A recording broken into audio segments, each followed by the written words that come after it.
Salam, perkenalkan nama saya Marcelinus Orlando Kevin. Saya dari Prodi Ilmu Pemerintahan angkatan 22. Di sini saya akan menyampaikan hasil analisis saya tentang hubungan media sosial dan media massa terhadap politik praktis berdasarkan film Republik Twitter.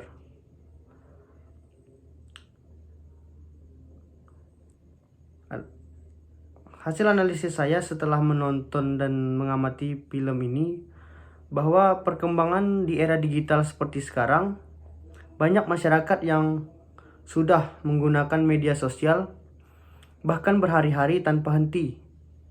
Melalui media sosial juga membuat orang dengan mudahnya membuat berita atau menyebarkan informasi-informasi yang ada.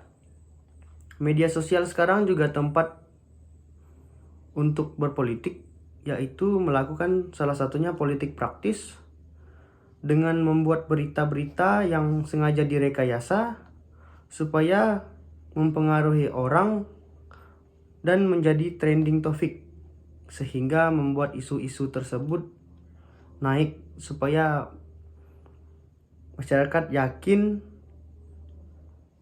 dengan berita tersebut. Tujuan orang dalam membuat politik praktis ini supaya memperoleh suatu jabatan atau suatu kedudukan tertentu, seperti yang dilakukan oleh pemeran di dalam film Republik Twitter ini, kurang lebih pada menit 33 sampai 48 yang dilakukan oleh pemeran yang bernama Sukmo.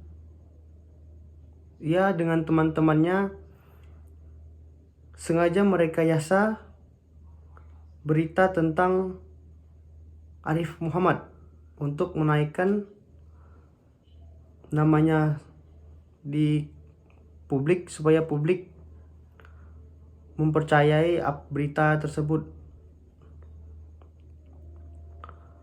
Berita itu sengaja direkayasa dan dibuat sehingga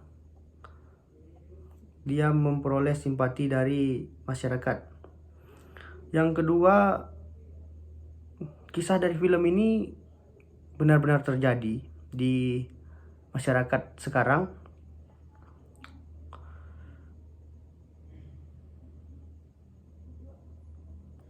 Seperti yang kita ketahui, di dalam menjelang pemilu biasanya banyak berita-berita yang keluar dan menjadi trending topik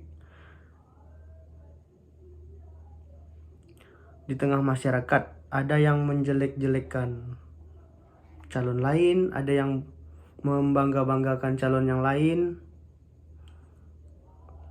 yang sedang bersaing di pemilu, baik secara langsung maupun melalui media sosial atau media massa. Apalagi pada era digital yang sudah maju ini, masyarakat banyak menggunakan media sosial.